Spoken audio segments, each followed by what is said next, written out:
நின்றது.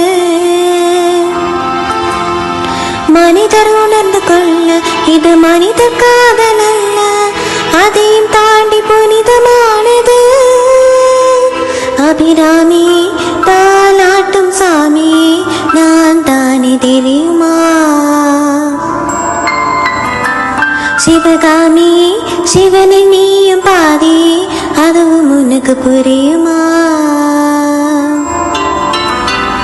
அபிராமி லாலியே லாலி லாலியே, அபிராமி லாலியே லாலி லாலியே.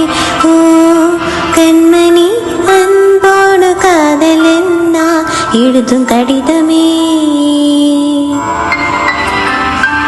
பொன்மணி உன் வீட்டில் சௌக்கியமா?